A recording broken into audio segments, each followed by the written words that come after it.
What's up, beautiful people? My name is Kate Foley. I am here at Sports Business Classroom, the audio experience. Here at Hall Pass Media, we have a 4-part series, that's right, 4 parts, on women in sports. And we are going to touch on anything and everything from philanthropic to mental health to the agency world and also to basketball ops and scouting. Each of these amazing women have awesome paths to their career.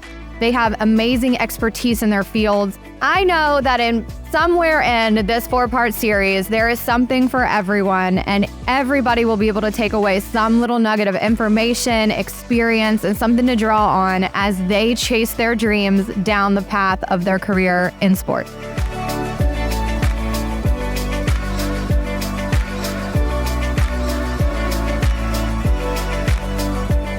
Hi, my name is Kate Foley. I am the president of the Epic Consulting Group and the host for the day at this beautiful table at Hall Pass Media and the Sports Business Classroom audio experience. I am an MBA agent. I have worked at Nike. I have worked at Octagon. I have built some of the biggest brands in the MBA industry, and humbly enough, get to share that experience with all of you today. Don't know why, but somehow I'm blessed to be at this table today sharing all of that with you. I have been in the MBA for 15 years now. It was not a path I chose. It was one I created. And I think that is my big takeaway for all of you here today, that you're going to hear from these amazing women when we go through this series, is most of their careers and my career itself was not something that was laid out. It had ebbs and flows. It had ups and downs. And it is one I am so very proud of. I could not be more excited to introduce you guys to my first guest, Miss Becky Bonner. She is the Director of Player Development and Basketball Operations at the Orlando Magic, living in beautiful, sunny Florida with all the humidity in the world we all don't want. She comes from a basketball family. Her brother, Matt Bonner, played in the NBA for 12 seasons. She practically grew up in the NBA. Her sister-in-law, Nadia Bonner, played professionally in Europe.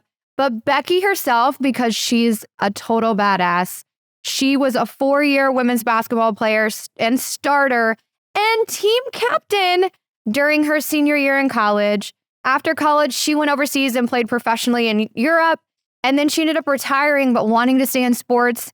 And she went into basketball operations. She has worked for teams like 2016 USA Basketball. She has worked for the Orlando Magic. She has worked for the league office. This woman has so much experience and knowledge. I cannot wait to draw it out of her. I cannot wait to hear what she has to share with us today.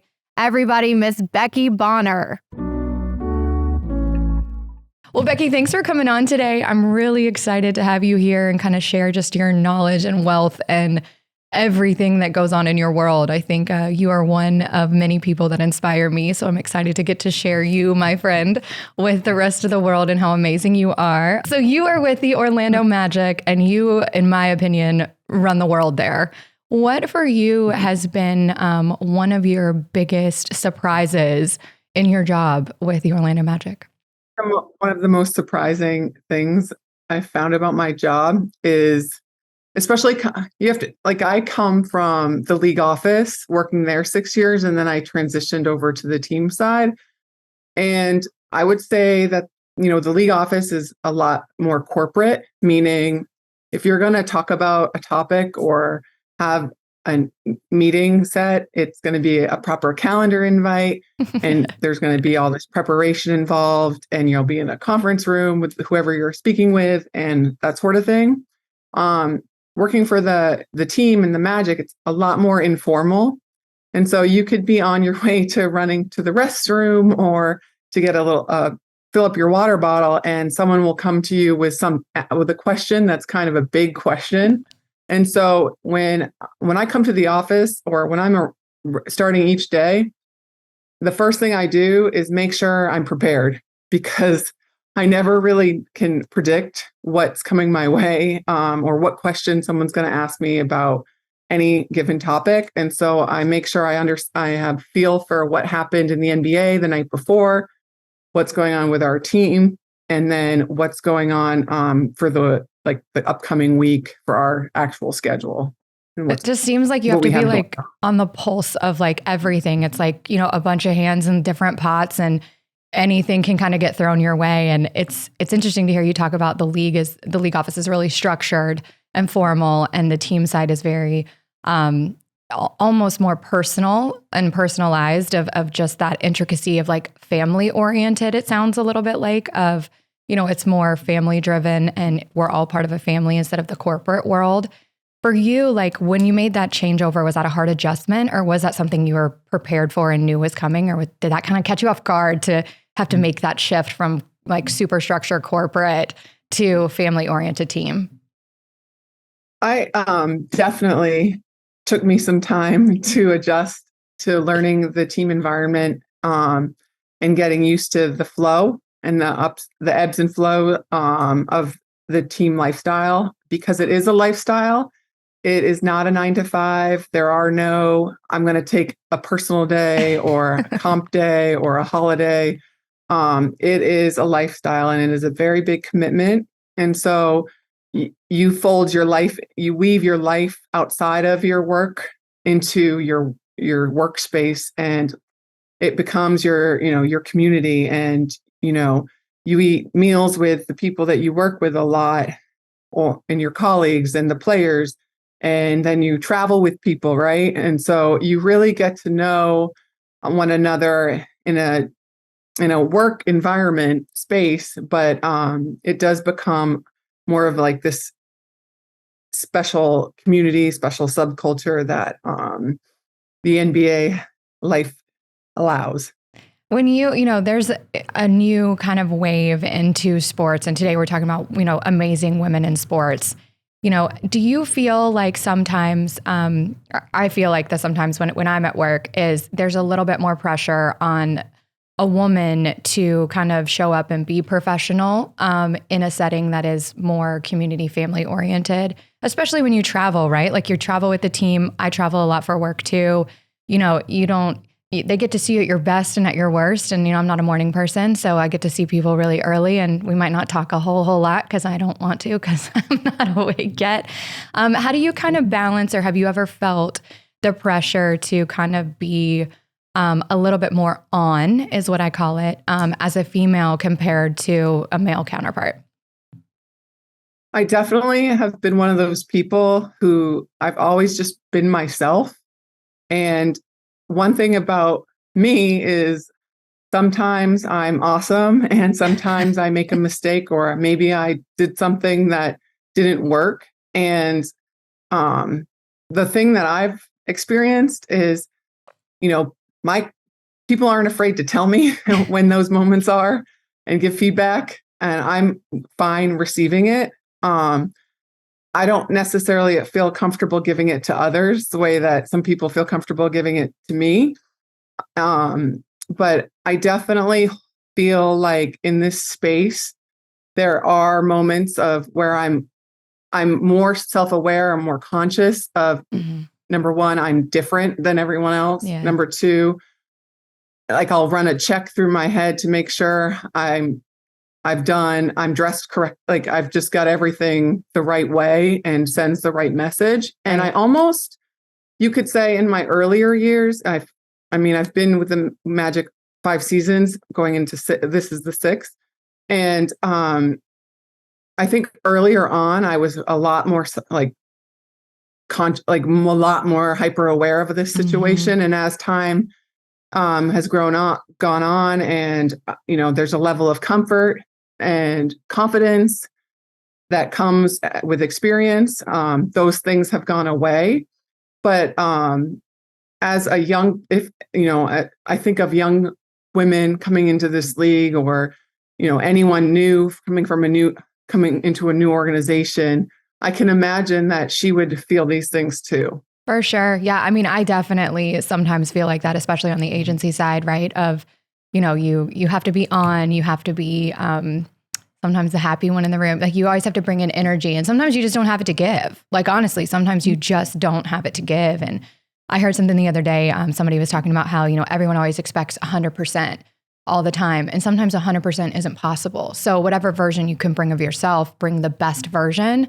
to be able to impact somebody else. And, I've definitely felt, what you just talked about in my career too, of that pressure and that almost hyper awareness of, am I dressed correctly? Like, am I showing up like a professional? Like a lot of times I don't feel like guys in this field have that kind of pressure on them. It's, no disrespect, but they get to show up in sweats and shoes and it's cool. And it's, sometimes it's more is expected because we're females. But I also love what you're saying is just the authenticity of yourself, right? Like you are, and I ask a lot of our guys and across the board of, just be authentically yourself. And if you're constantly that person all the time, that's what people want to be around. And that's the energy that they gravitate towards.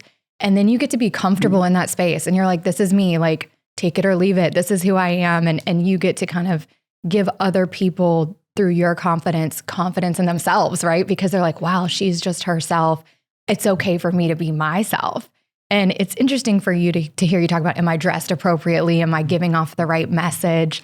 One of the things I always think about is we always ask these young athletes to show up as professionals. I think that's one of the biggest changes they have to learn is you're no longer in college. Like you are a professional now and you've made the change from high school to college and now you're a pro. And what does that look like? What is that message? What does that come across as? And, part of one of the things I've tried to do is I want to show up as a professional myself too, in every capacity. Because if I'm asking them to do it, I'm setting that example and that tone for them. What for you, you guys are a young team, right? Like Orlando's a super young team.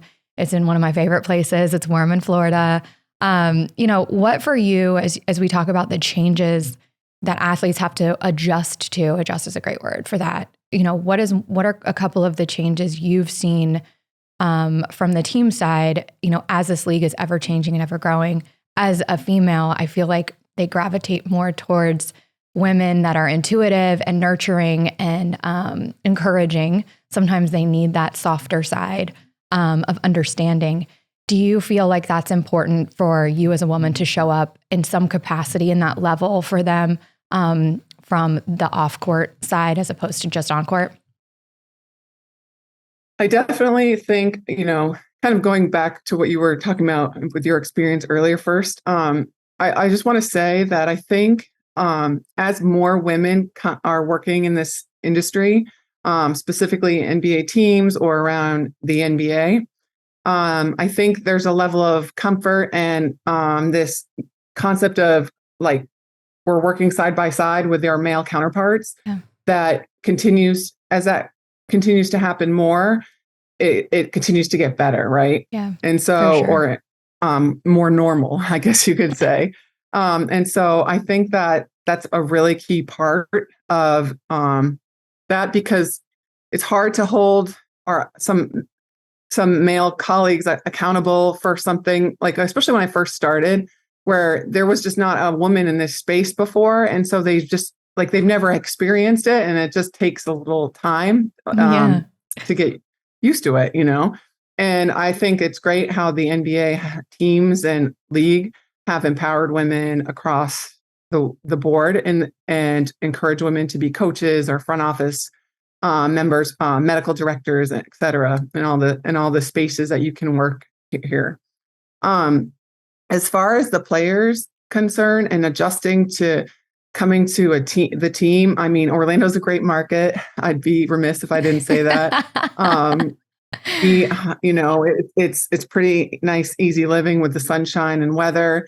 No income tax, and Becky's really selling Orlando right now. I love it. But like, we also are we're in a place as a team where there's a lot of hope and there's like a bright future. To your point of us being young and we have great players that are coming along, and it's moving towards that winning direction. Our league is so competitive. It takes it's a lot of work to get to that. And so I have tremendous respect for the teams that are already up there. But we're definitely working towards that. And coming into the league, they get drafted. What does it happen? What happens? Okay.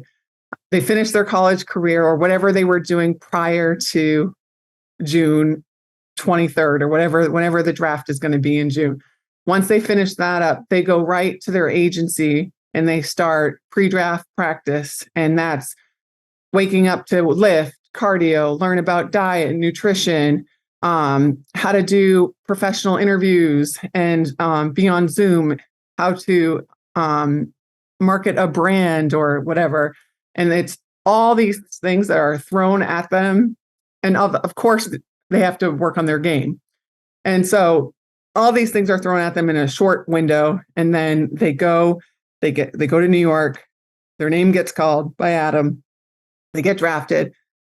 They have the best night of their dream comes true. And then the next morning, they go to their market. They go to their team. They arrive to their team. It's a whirlwind tour. They do their PR. They meet everybody. They have dinner with the team. And then, okay, now what? Now I have about a week until Summer League, right? So it's just a lot comes at them at once. And I think that the way that the calendar works, I think it's great that they have the opportunity to play Summer League and get their feet wet and have a little taste of how things work and get to know their coaches and the people that are going to be around them a lot. And then, after Summer League's over, they go on their way and then they report back for training camp. And, training camp is really like that first day of school, right? Right. And so that's really when you get your chance to start to build, like I take it as, any relationship, like we don't know each other. Right. Like there's no like you need to automatically trust me or listen to me because you're on this team. And so I have my work to do. It's time we have our work to do at the team side. We build our relationship too and put credits in the bank with that player. And then soon you try to be able to, consistently show up for them and know that you're on their side and that you want nothing from them other than to make their lives easier and help them have the best NBA career that they can. No, for and sure. That's really what it is for, this role really. And when, you sit in player development and basketball ops and, as a female, how many people are on your team? Like, do you have other females on your team in basketball ops and player development? Yes. Yeah. Is that something that you're driving? Or we have one more. We have one other female, and then a male, and then our organization has a lot of females. We have an analytics. We have in front office. We have on the medical side as well. So awesome. That sounds good. I mean, that's proud of. No, for sure. And I think that's, the evolution of basketball, right? You just talked about that of how, it's going to continue to grow and change and you're a huge part of that. How, you talked a lot about what the transition is for the players. Obviously, you have an amazing career yourself as well. How did being an athlete help prepare you for your current role? Like, do you feel like it helped you see both sides? A lot of people in your role probably aren't, I would say now it's maybe changing a little bit, but probably aren't as well versed on the basketball side as they are the operations side. I think that my upbringing and experience, I'm a year younger than my older brother who had a long NBA career. And then I have a younger brother who had a good college career, G League career, and played in Europe. And so I worked side by side doing the same workouts, the same amount of commitment, the same practice, going to all the AAU and like playing basketball and doing all the things that are required to, maximize your potential. And we were hard workers. I have to say that, and so having done that, but also had two brothers that also were doing the same thing. And then the experience, one of them get so much, like he goes to the NBA and his door, like all this stuff opens for him. And then I went to college and then I went overseas. And then it's like, okay, what am I going to do now? Was sort of my pathway. And I think that because I started in an entry level role on the women's college basketball, I got to experience everything, right? Like I mopped the floor, I did the laundry, I drove the van, I made sure that food, like the team meals were ready. And then, I started there and tried to be a star in my role at that level. And from doing hard work and being a good person, and really having a high care factor. And I just love being around it. I think that things started to, you start to get the next thing, and then the next thing comes. And so I really think having that passion, just because this, like I say, it's like, this is a lot of a commitment. And so having that passion, I think it comes through in your day to day when you're around people that are doing the same thing. And so definitely having been a former athlete and understanding the grind and understanding, there's going to be highs and lows and trying to get to that even keel and all of that, I think helps being when you're, even being around the coaches or the front office that's super competitive and as well as the players. Do you feel like you have like a new, like when you came into this phase in your life and you kind of got to learn, the ins and outs and how much actually goes in? I think that's one of the most fascinating things about the NBA is like how much actually goes into moving a team, managing a team, the operations of a team, right? Everyone just sees a team show up and play basketball, but there's countless hours and people that go into actually getting them from A to B to what the consumer and the fan sees. Coming from the athlete side, did you kind of have like a little bit of an awakening to be like, oh, wow, like I didn't realize all these people when I was in college, like how much they actually had to give. Like, yeah, cool. You took my laundry, you drove the bus, you did all this stuff. Like, cool. I'm here. I'm on time coach.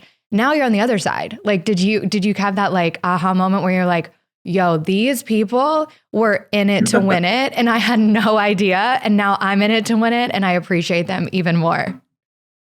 Absolutely. As a player, my brother and we always talked about, we don't have step. We do everything 100%.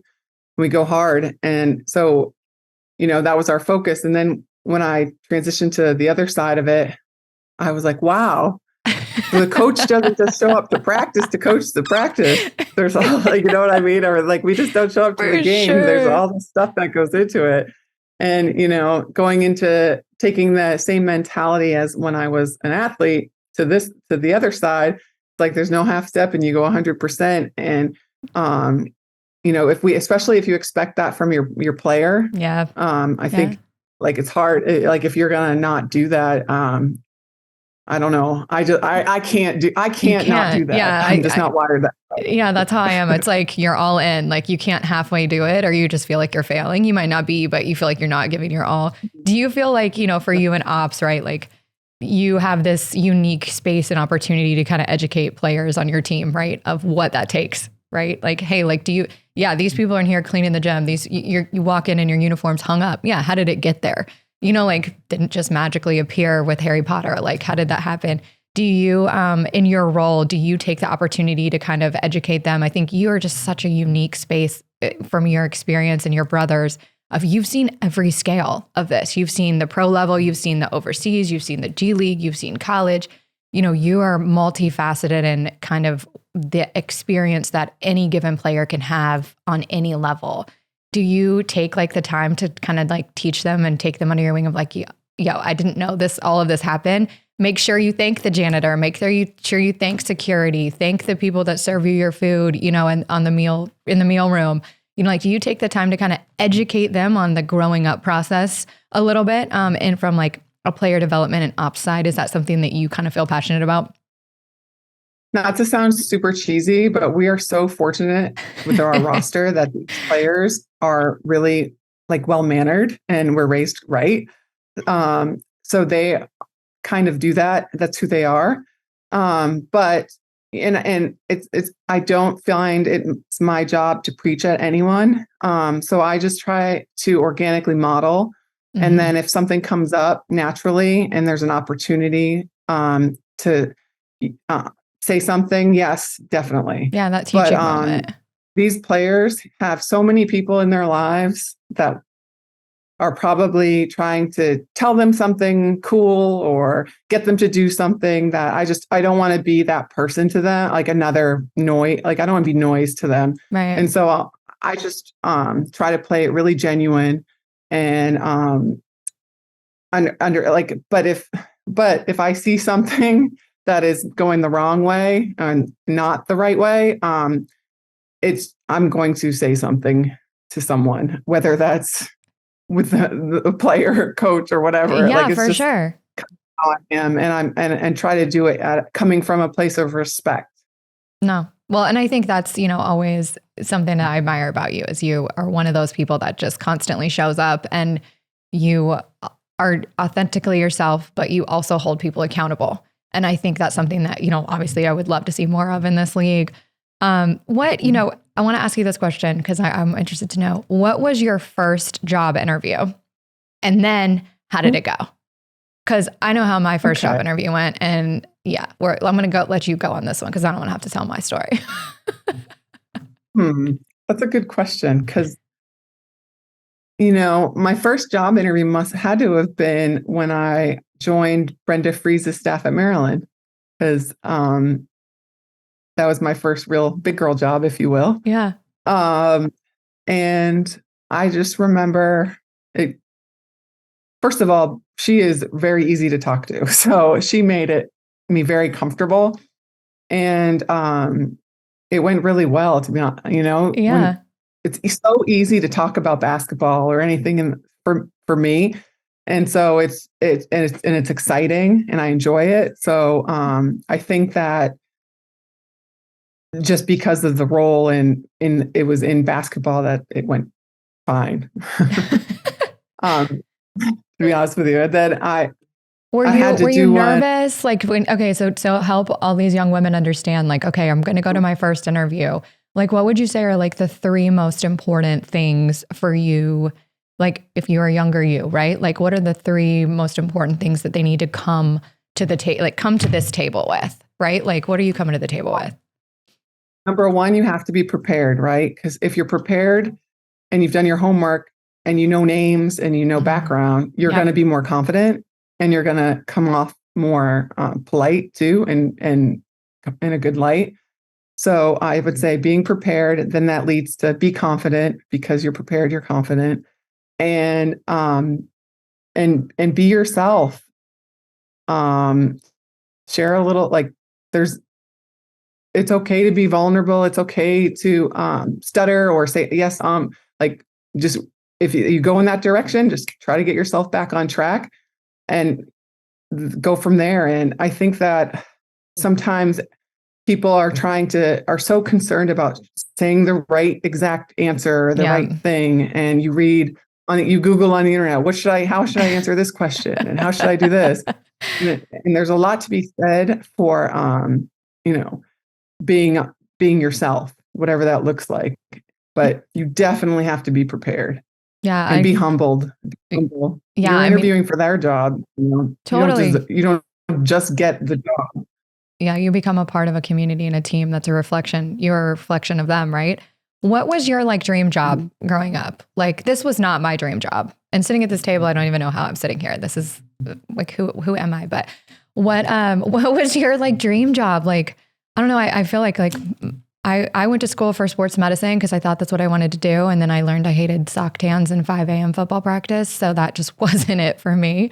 And even to this day, I don't play basketball. I didn't play basketball, right? So this wasn't a path that I ever thought possible. People always ask me, how did you get into this? And I'm like, what you have now from an agent world, there's so many opportunities. There's sports marketing classes.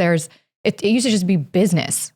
There was nothing else. It was just business. You get a business management degree. It wasn't the sports world for women wasn't a place of I wouldn't say it wasn't welcoming, but it wasn't an opportunity that was waved around hey, this is here. Come talk to us about this. It's kind of been a path has been forged. So what was your dream job? Aside, so two things. What was your dream job from an athletic side? And what was your dream job from Becky Bonner? If I can separate the two. I don't know if I can. I'm going to try. No, I understand. And I think, first of all, what you're doing is incredible. And to go from your reroute from sports medicine to where you're at today, I think speaks a lot about thank you. Your love. Obviously you love sports, that's where you started and you're still in it. And so I think that's great. I feel the same way. My dream job as a kid is kind of, I don't know if it's, I don't want to say sad, but when I was younger, the WNBA came out when I was in early high school age. And so the first thing I remember is watching the 96 Olympic team. And when I saw that, my goal was to be like those women. And, that was what I wanted to be. I wanted to be either on the Olympic team. And then when I saw the professional sports come to the US, I wanted to do that. And so I wanted to be a player, professional player. And then when I realized that was not going to be my pathway, my goal was to stay around the game. Right.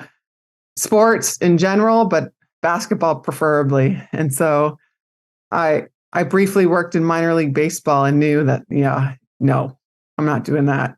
There's way too much. There's so many games, Becky. There's so many games. There's so many games for me not to be like lukewarm about my feelings about baseball. I'm like, if there's going to be a lot of games, I need to love it. And that's, basketball for me. For sure. And so, I just wanted to be a women's basketball coach, not just, but, that's what I thought the options were. Right. Working in women's basketball. And that's what I went for. And it wasn't until after working with the 2016 men's Olympic team in Rio that I realized I might be able to work in men's professional sports.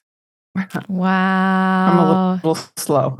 No, for me, it's not about that. I just feel like it's, especially for like everyone listening to this, it's like, you think these things are planned out, right? And you have these like, I call them like learning lessons, right? Where you just said in 2016, you had your aha moment where you're like, wait, I'm not just in this box.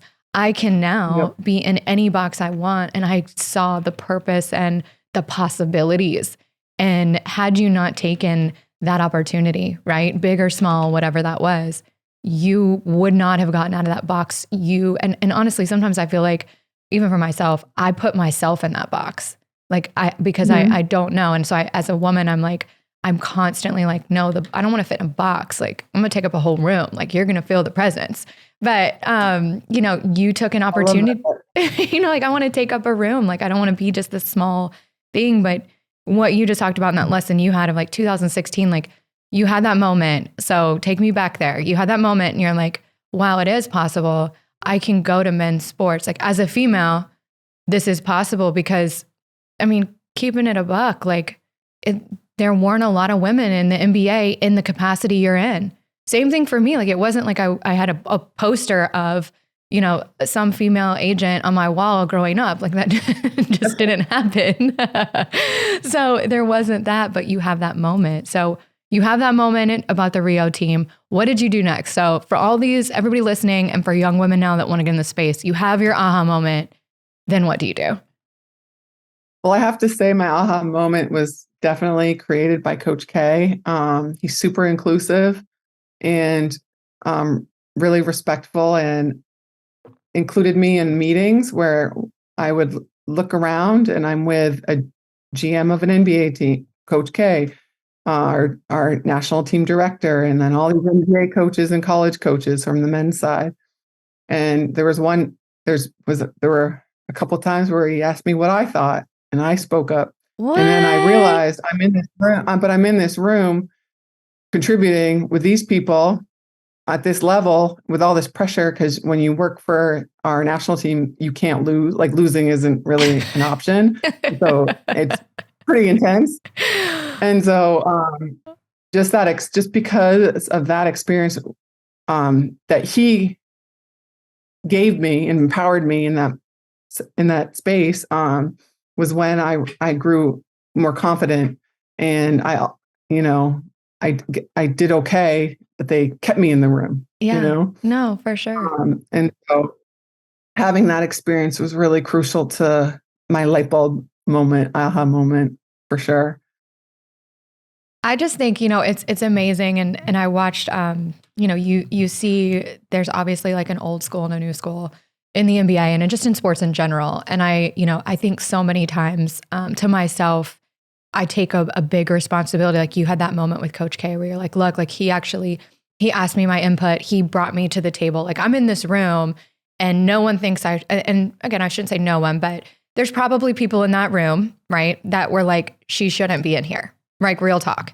And you took that opportunity to be like, no, I'm here and I can participate and I am valuable and I offer a different skill set. I offer a different vision, but I contribute in the same way as everybody. And I can only applaud people in positions of, I wouldn't say power, but leadership that take that opportunity for women to recognize, one, how important that is, right? Like that's just like aha moment important. But secondly, when you get that moment, it's what you do with it. And you have to be prepared. You have to be confident. And, all of the things that you talked about, like going into an interview, like applied in that moment and such like a critical, impactful moment. But for Coach K to take that with you, give you that platform, right? Change the entire direction and path of your life. But at the same time, it also allowed everyone else in that room, every other man, to see that it's okay to allow a woman or a female in sports to come to the table and contribute. So it's so important for men in leadership positions to continue to do that, to make those situations possible. But even as a female, Becky, I'm like, I look for those moments myself. And how do I help that moment, whether it's a male or female, right? Like now you've taken that and you probably have taken that for you to be like, okay, that moment mattered to me. I need to take that lesson and imply that for someone else on my team or within the organization and give them that moment themselves to watch them grow. And now it's like the trickle down effect, right? Like what happened to you came down, and it's still going. And that's what's so magical about those moments of opportunity and you being prepared and confident in it. I mean, you changed your whole path. Like literally your life was like, bing, light bulb, this is what I want to do. And now look at you, you're one of the most impactful people in the Orlando Magic organization. And how do you take that lesson from Coach K? How do you apply that for your team or your organization? Like, how do you take what that meant to you and what's an opportunity you use that to kind of further the cause? Absolutely. The first thing is to be mindful of others, right? And how my actions impact other people is one thing to take away. And then, when you have like a really like your best player, your star player, or whatever, and they're a hard worker or your hardest worker, that's great. That's like awesome that you have that. But then it doesn't really end there. It's about, can you bring 2 or 3 teammates with you and teach them and bring others along? And then basically you're creating, I don't want to like culture, but you're part of. No, you are though. Creating culture in the right way. And so just thinking about it that way and having perspective and big picture awareness, I think is really important because I personally don't think that when you work on a team in this cutthroat of an industry, that being siloed is going to take you to a championship. Yeah. I think that being able to respect what everyone's role is and understand that everything is super layered. It's not as cut and dry, and things can be case by case. And so just having that, that sense of way of thinking and I'm not quickly reacting to everything and taking a minute to sort of understand what's really going on here. And so, that's kind of how to apply it to the team side. And, player wise, it's all about, taking care of your business and then bringing others along. Yeah, for sure. I mean, I think even like with your team, right, in operations, it's all about, educating them. And, so many young people want to work in sports, right? They want to work in sports because they love sports and they love to go to games. And I think I can probably safely say that halfway through the season, you go to every game. You go to every game, Becky. Yeah, Becky said every game.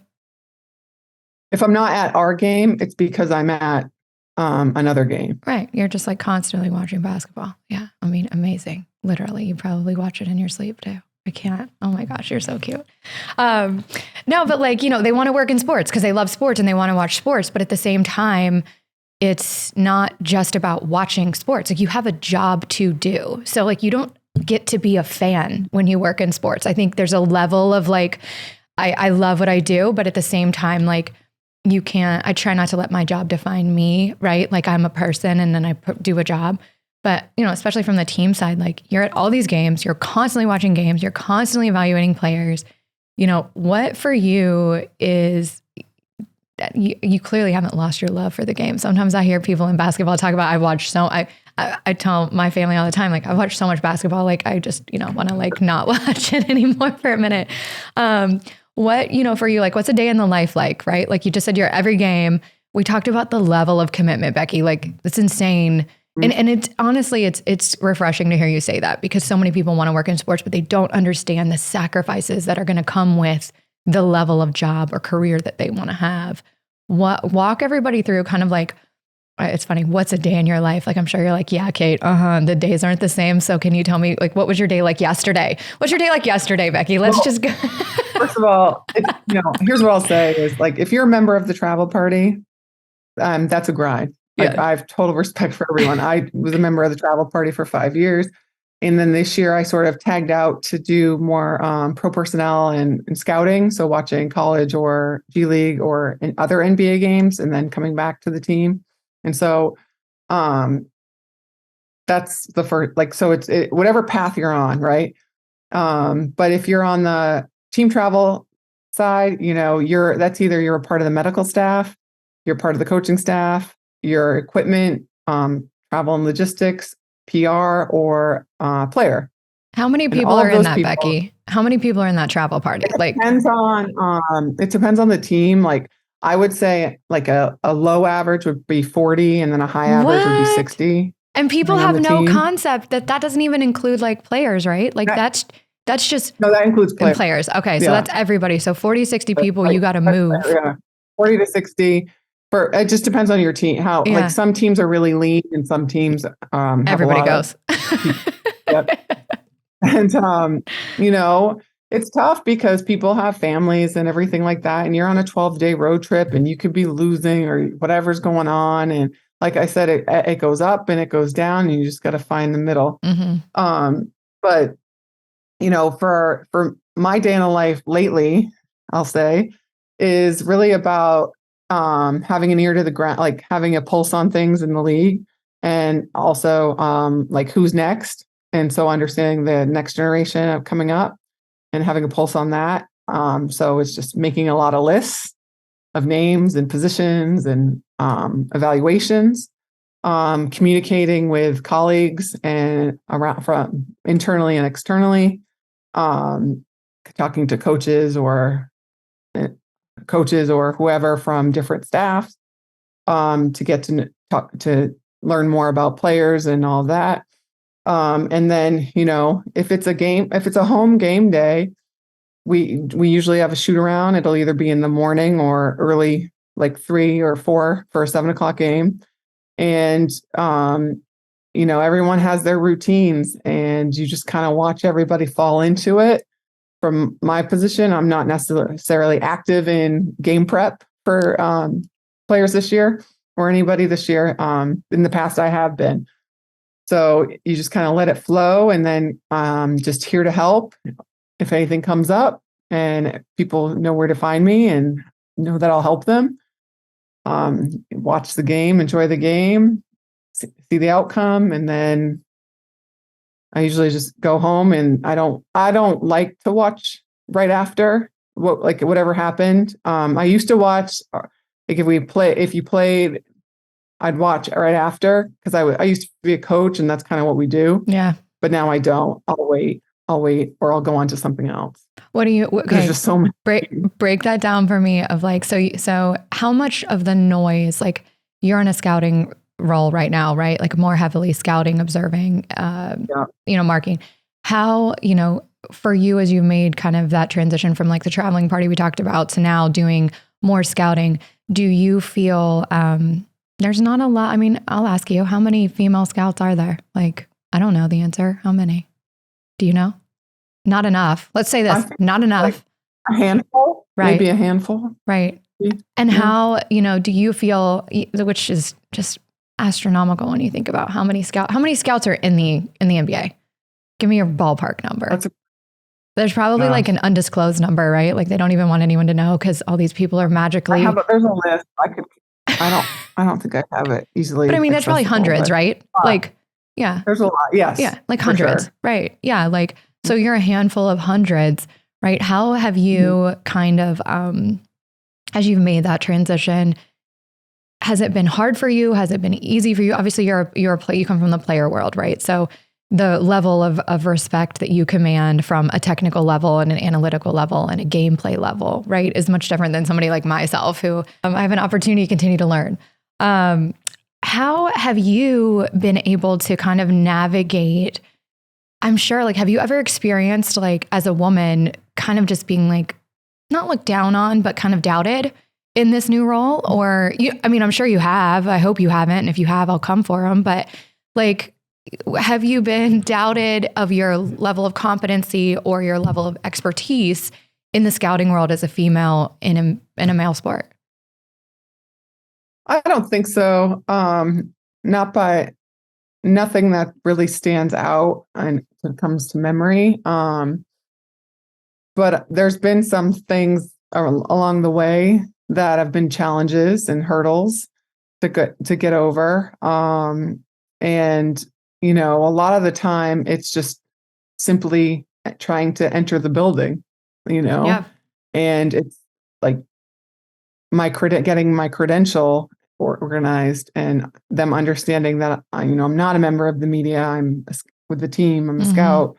And then getting stopped, you get stopped by security a lot more probably than your male colleagues because you're back of house and like, why is she back here or whatever like that.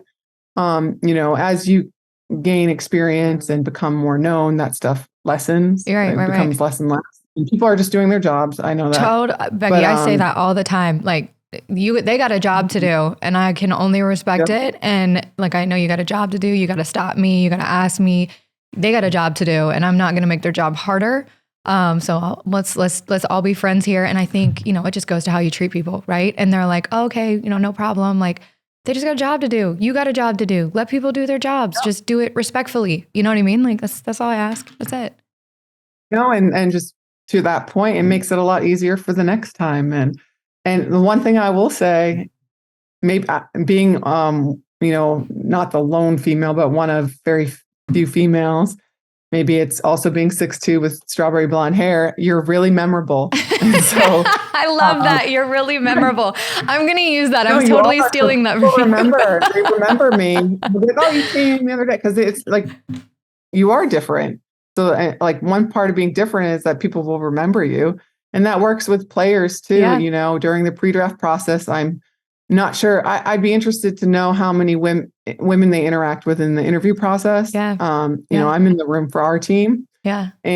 But they remember me because it's like, I'm not just another dude. Totally. Like You're memorable. Becky Bonner is memorable. I'm making you that shirt. It seems to be that way. Or they're like, I've seen her face before. So that creates an opportunity to build a relationship. Totally.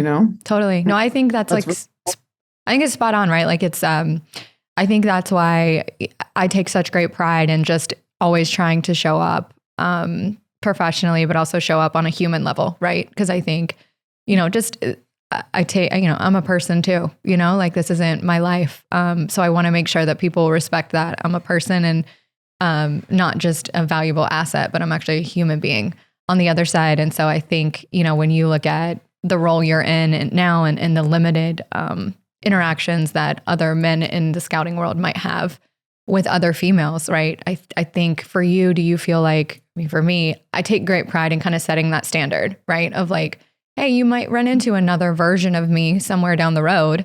I want you to have a positive interaction. I want you to understand what's acceptable and what's not acceptable, right?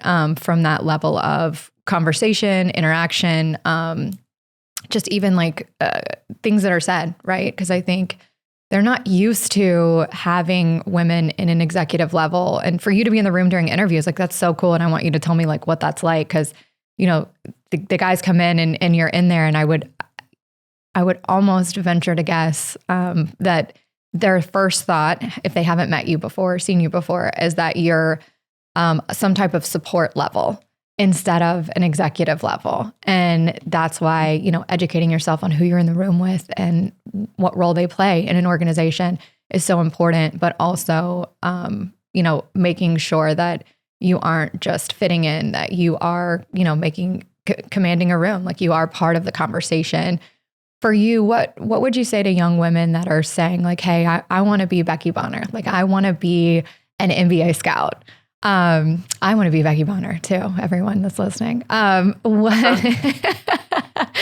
What would you say are some important steps that they should take, right? Like for somebody that was an athlete in college, wanted to stay involved in the game, and then transition that over into a career outside of on court. You're now back on the court a little bit. So you're kind of flipping back and forth. What would you say is important for young women that want to go into the scouting world, since there's so few of you? Like, what is that? How do you navigate that? Like, how do you even apply for that? Like, where does that even live? Like, I don't know. I don't really know if I know. Email Becky Bonner. I'll give you her email and you can. But I will say, it's you got to be good. You got to be prepared, right? Yeah. You have to know what you're talking about, and so you got to go to games in person. Yep. Practice writing your thought, what you say, writing what you see, and using the glossary of terms that that the league uses, that people in the league use, and knowing what those terms are, especially if you want to be a scout. So it's you being able to communicate your thoughts on a player is crucial, verbally and writing. You're writing your report, and being succinct too. You don't want to do a novel about what the player did in the game and overshare.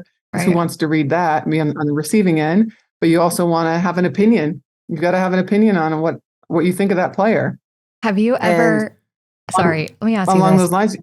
Have you ever had a different opinion than a male colleague in the room before you go on to your next thought? Absolutely. And how did that I'll go? tell you a funny story. How did that go over? Tell me. I want to know. I sat there listening to the group debate a player for a while, like his mid-range jump shot versus whatever. And there's one specific thing in this player's background that I found extremely negative that just ends the conversation of like, I don't care if he can dribble. I don't care about his mid-range jump shot, because we know that what we're looking for character-wise and integrity-wise from players. And so if something happened that is like widely agreed upon and known, not just like a rumor or a fake narrative, right? We'll probably go in a different direction. Of course, talent trumps everything to a certain degree, right? Yeah. But anyway, so that I interrupted, which I try not to do. And I said something like, I think we don't need to talk about this player anymore based on this. And the room went absolutely quiet. And I felt my face turning red, and it just went quiet. No one really knew what to say. And we just moved on. But it's just like, we just wasted 20 minutes talking about someone that just isn't going to fit.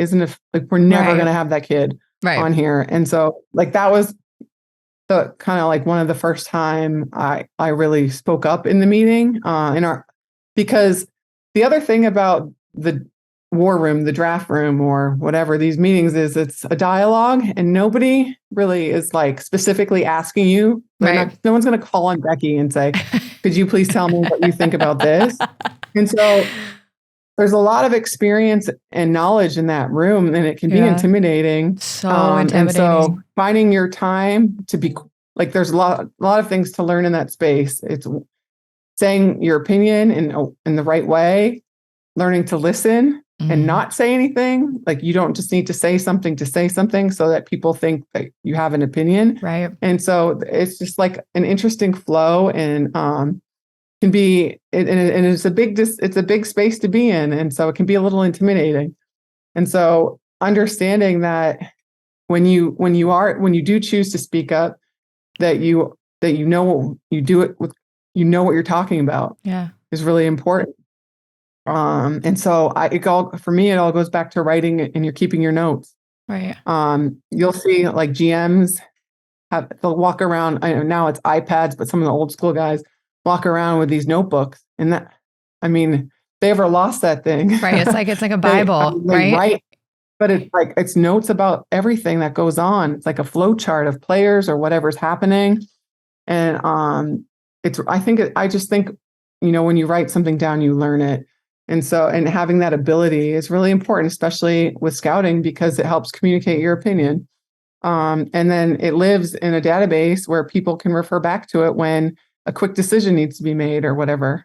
So I kind of got off on a tangent there, but,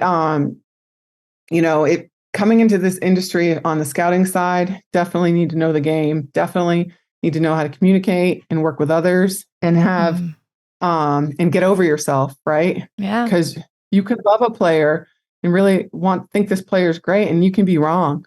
Yeah. A lot can happen. Yeah. And the one thing I always think about especially with women working, really anywhere, right? But specifically a male dominated industry, is that we're allowed to make mistakes. We don't have to always be on. Yeah. And we can be casual. We can say the wrong thing and mess up, take accountability and move forward. And we deserve to have a recycling bin to go to, like all our other male colleagues. Yep. Like if you don't do it, for my first few years, I thought if I wasn't like 110% every day, that I would be let go. And that was my one shot. Yeah. And I've watched so many, and we've seen it in the news this year. Yeah. So many people in our league specifically make mistakes and they pop up other places and they go in the recycling bin, and that happens all the time. And it's like, we need a recycling bin to fall into. It shouldn't be you have this one chance. Yeah. No. And I think it's so important to, as you go through this process, and anybody that wants to work in a high level of sports, or even any level of sports, right, is, you lead by example. And I think it ties back right to Coach K giving you that opportunity, right? So for somebody like you to be like, hey, yeah, you might have put your foot in your mouth. I've had that happen too. You know what I mean? Like, and I'm still standing here. The world didn't come down. The sun came up. It might have taken a minute, but like, I'm still here too. I don't have any less value. I don't have any less to give. I've learned a really hard lesson, and I can now carry that with me, and I'm going to help you, right? Pay it forward. Raise your hand and say, okay, don't make this. I see you about to make this mistake. Let me help you not make it, or make a better choice. Or in the same breath, like, it's okay. Like the pressure, I don't know if it's just a female thing, especially in men's sports, where like you said, I feel like if I mess up, this is it. Like, oh my gosh, everyone's going to remember me for my one mess up, not my 10 amazing things, but my one mess up. And you have to give yourself like grace and like remind yourself that like we're human, and we're going to mess up, and some's not going to get done right or whatever. I think what comes next oftentimes just decides or impacts your recycling bin opportunity. Because, I love that term recycling bin, because I see so many people where I'm like, how, when, why, what? Like, huh? Pop up again. You just like, it's like that game at the arcade where like the little groundhogs come up and you like hit one and then another one pops up. It's like, so like that game, you like hit it down and another one comes up and you're like, how does this happen? And I do think women need to be given that same level of like respect and opportunity for that to happen, and not just be under the thumb of like, this happened, move on, or we're taking you here or moving you here. It's like, okay, how did they learn from it? How did they grow from it? Did they grow from it? Then the lesson's been learned, as opposed to just like, don't ask them that question again, or don't put them in that situation. I see that oftentimes, sometimes, especially from my observation from a team side and some younger females that want to work in sports. And it's a lifestyle. You get caught up in it sometimes, and you forget that this isn't normal. This is, an opportunity. And you, especially people that come in as interns, I always encourage them, like, think about what you're doing now, and is that going to take away an opportunity from you moving forward? Like, are you willing to sacrifice something cool now because it sounds cool and you're in a cool space and like, oh my gosh, I can't believe I just did that, or I have an opportunity to go do that? Is it stopping you from getting ultimately where you want to go? Because your short-sighted return is going to affect your long-term gain.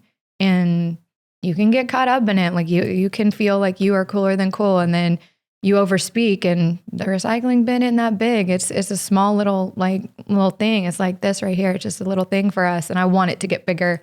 But I think part of that comes from women in levels of leadership like you to be able to keep men accountable and say, hey, that's not fair. That's not okay. They messed up, and take that mentorship level with an incoming female into sports, right? And let them have somebody to go to that looks like them, been down a hard path, right? Like they have to have somebody to go to that they can connect with on a level that's understandable. And having women in leadership is so important for entry-level people to be able to have that. Absolutely. And I think that an extension of that applies to your personal social media, and keeping that, if you're applying for an entry-level role with a team or a sports, maybe doing a quick cleanup of anything you need to clean up, and just looking at it from a different lens than you used to. For You sure. should definitely be able to be yourself and all of those things.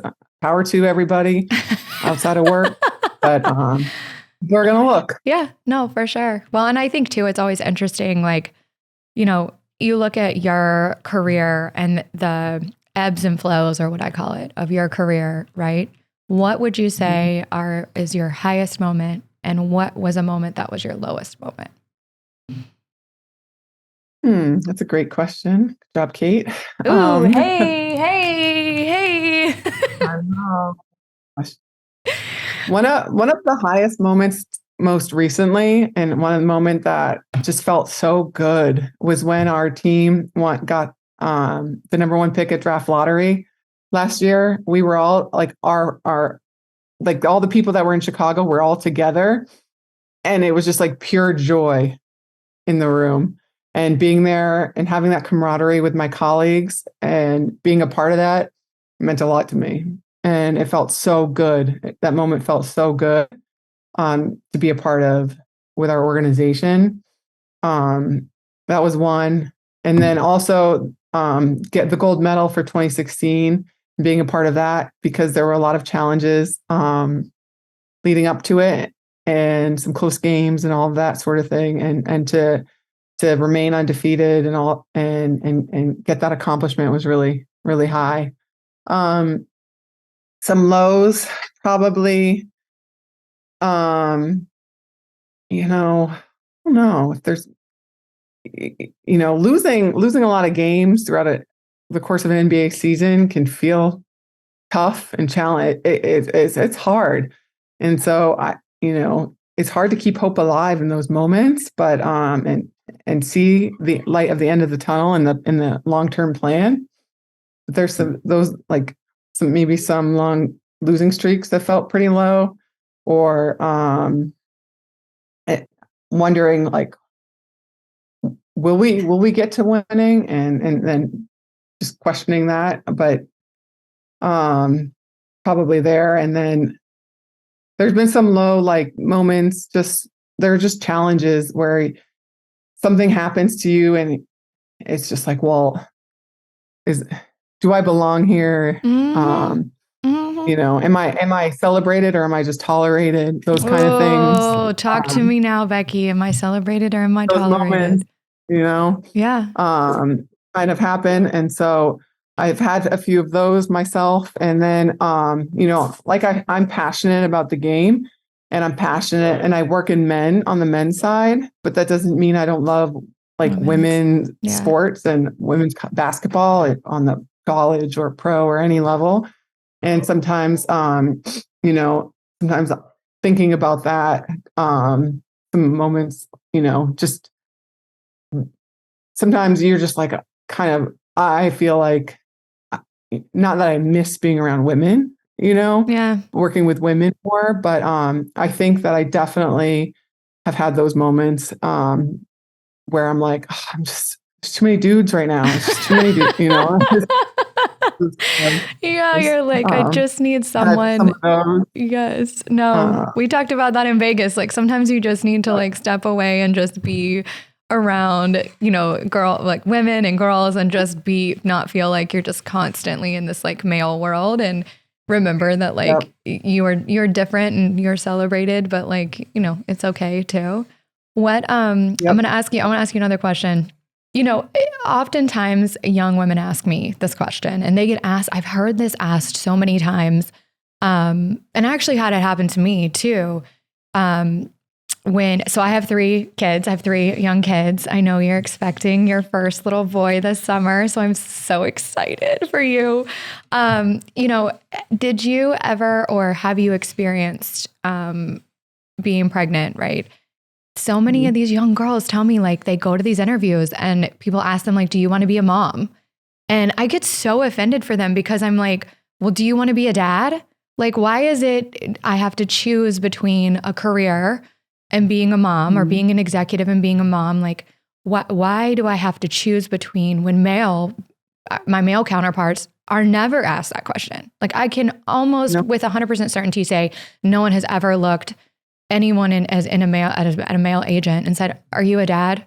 Are you a dad? And I had this moment at All-Star this year where, there were a bunch of kids and other people in the industry had brought their kids and they were men and no one said anything. And I had a moment to myself where I thought if I brought my children, people would look at me like, why are your kids here? Like ask them over there. Like, definitely would. Yeah. And why are your kids here? But it's like, but they're all here. And it's something, and it's, I say to these young women, and I want you to tell them any experience you have of just like, when somebody asks you that, it's okay to say to them, yes, I want to be a mom. And yes, I'm going to be an executive. I'm going to have a career. Like it is okay to don't feel like you have to say no because you're expected to say no. Like we're human beings. Also okay not to know the answer. Yeah. And just be like, right? I don't know. Like, of course. Yeah. I don't know today. Today, I don't know. Not today, but maybe tomorrow. I don't know. Like, but I agree. Like that's really none of the job's business. No, right? Totally. I don't know much about my male colleagues. Like I know they have kids, whatever, right. Right. Like I would never ask. But isn't it insane? And I don't do that, but I definitely know what you're talking about. Yeah, no, for sure. For sure. And I look forward to figuring it out, right? Yeah. We all just try to do our best. And the one thing I can say is I've always been a hard worker and a good employee and a good member of our organization. And none of that should change. And if for some reason it does change, it's because I changed it. Mm-hmm. And that's a me decision or me and my family's decision. It's not because the job decided for me. Right. Like, don't decide what meetings you think I can be in. Don't decide what trips I can go on. That's right. No, that's so important. Like you should be making that choice. Do my job. Yeah. I'm here to do my job. You hired me to do that job. Yep.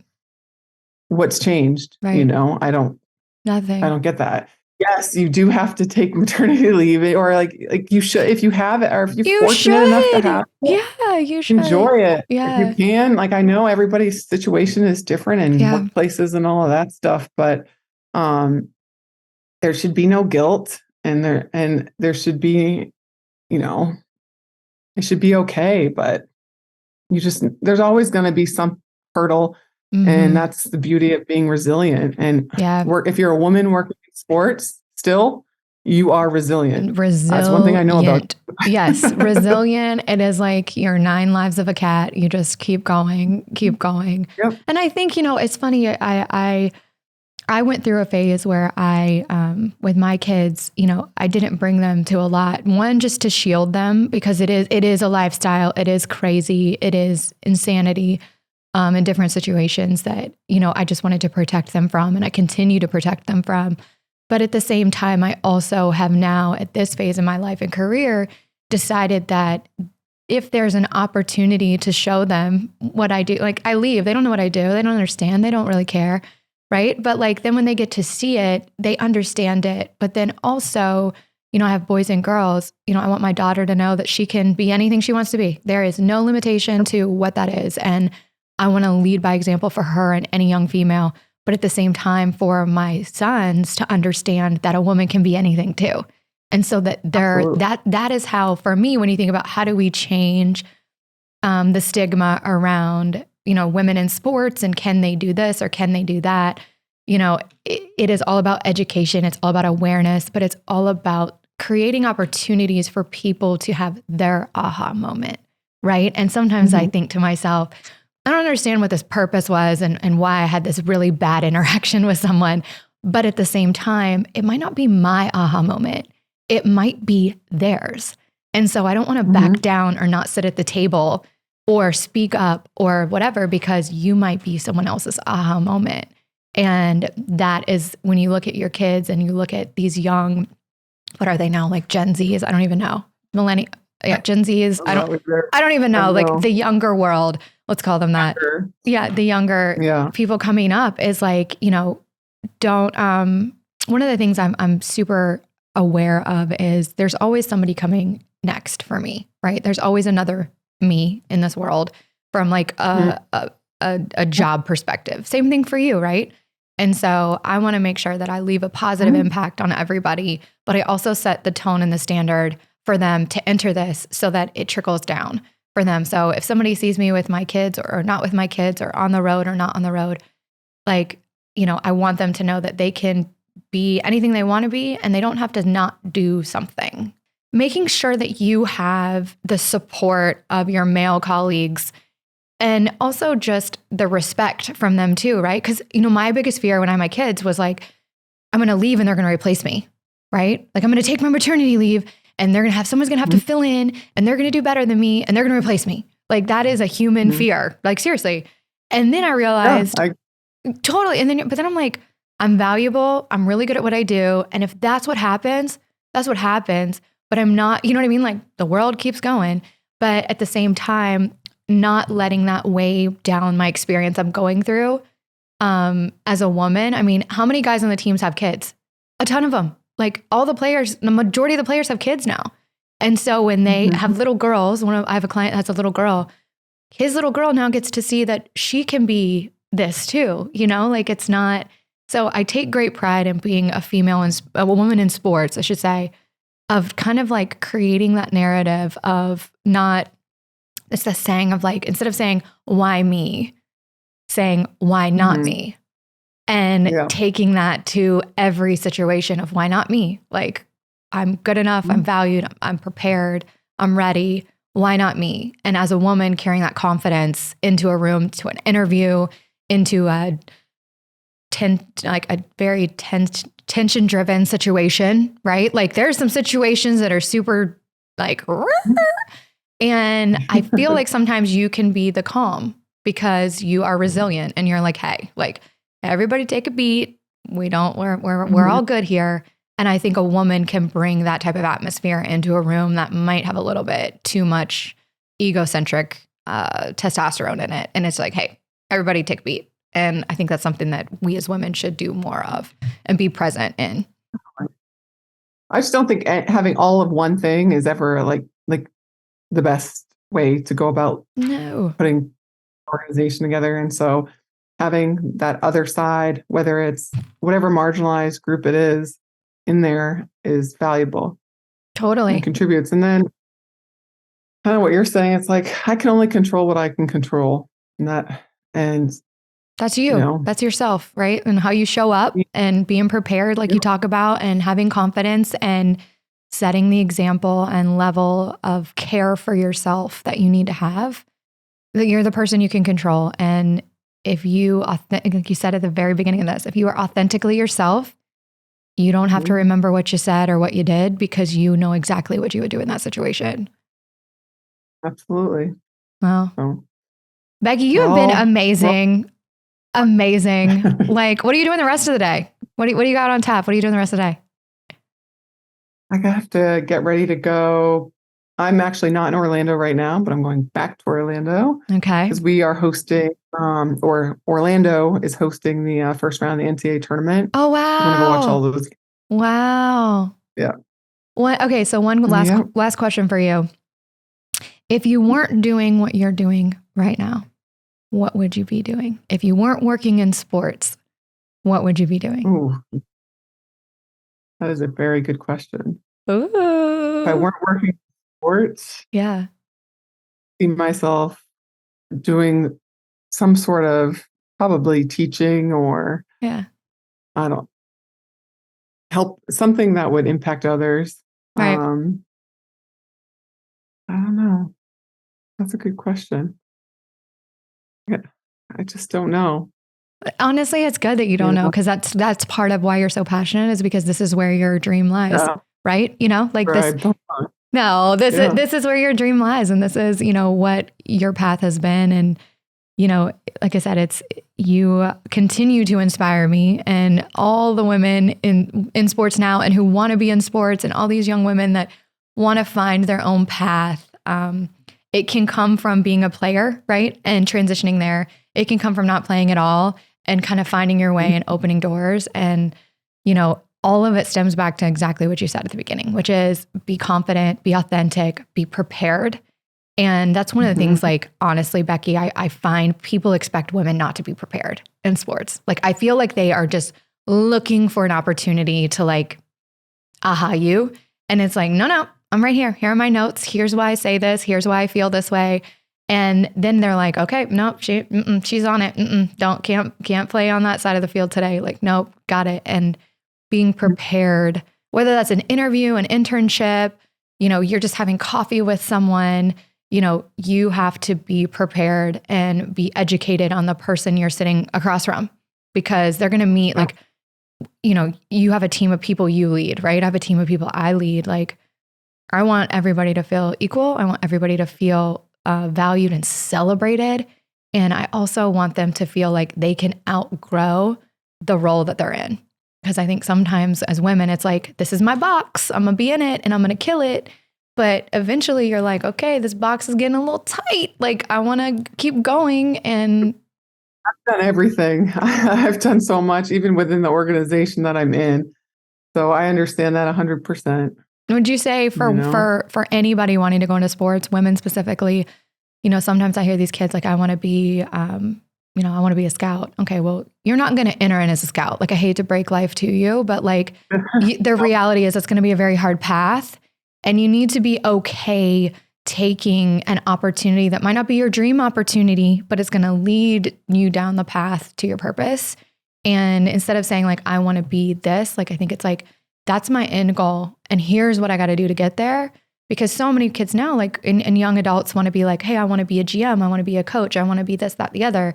None of those people in those roles just walked into that role. Like, none of them. Mhm. You didn't, I didn't. And so as a woman, yeah, you're like, hey, like, I don't necessarily want to be like folding laundry and, organizing buses and doing all these things, or, making schedules. But that is part of the process. And then you take that with you. And as you master that, you get more opportunity, and you master that and you get more opportunity. And so not limiting yourself to the box that's the end goal, and being open to kind of the process that gets you to that end goal, especially as a woman, because it is going to be an uphill battle to get where you want to go. And you got to have I like to use the Swiss Army knife. Like, you got to have everything in your toolbox, because there's going to be a lot thrown at you. And you're probably like Miss Becky Bonner. You're one of one in a room, and they're not going to remember what the six guys to your right said, but they're going to remember what you said.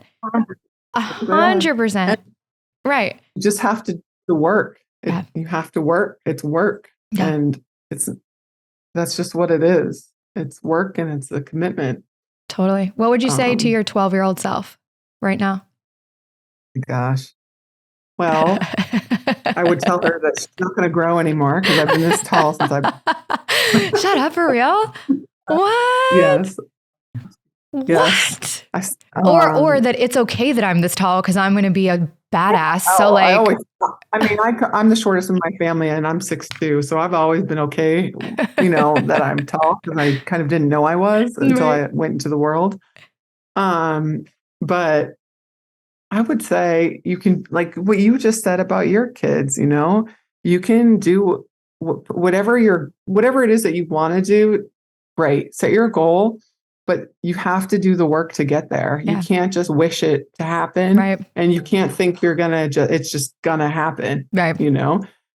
So like be prepared to work, be resilient, and just keep going. Yeah. Just keep going. Because man, life happens and it can take lots of different twists and turns. And at the end, everything's going to be okay. No, I You'll love get it. there when you get there. You'll get there when it's time for you to be there. And I think that's my big thing is, you know, sometimes we try and rush our process instead of like, Jen Gottlieb talks about how like your life is a bunch of dots. And then eventually you start realizing like these dots are all connecting. When you get there and you're like, oh, that's why that happened. Oh, that's why that happened. And in that moment, you're like devastated. Like, I'm not going to play in the WNBA. I'm not going to do this. I'm not going to do that. But then in reality, had you done that, you wouldn't be in the place that you are, you know? And so I think giving yourself a little bit of grace of like, I failed, I won, I failed some, but at the same time, it's all part of my story and my journey. And if I can impact people positively with it, that's ultimately what I want to do. Well, thank you so much for being here. I loved having it. I'm so excited for you and I'm continue to be so proud of you. Thank you. Okay, I don't know about you, but that was an amazing interview. I actually personally learned so much from Becky. I think, you know, for me, hearing her talk about her aha moment made me think about my aha moment, but hearing her have it with Coach K in the 2016 men's Olympic team, where she actually realized like I can work in men's sports, and she got herself out of the box she was in. And she started to forge a path to now she's the one scouting players. She's in the war room. She is giving advice and insight on who they should draft, who they should trade for. Like, honestly, that is just, it's amazing to listen to her path and her live and her purpose, but also be authentically herself. I hope you guys loved that episode. I hope you tune in next week to listen to our next guest, give some more insight into women in sports. I hope you all continue to chase your dreams and work as hard as you can to reach them.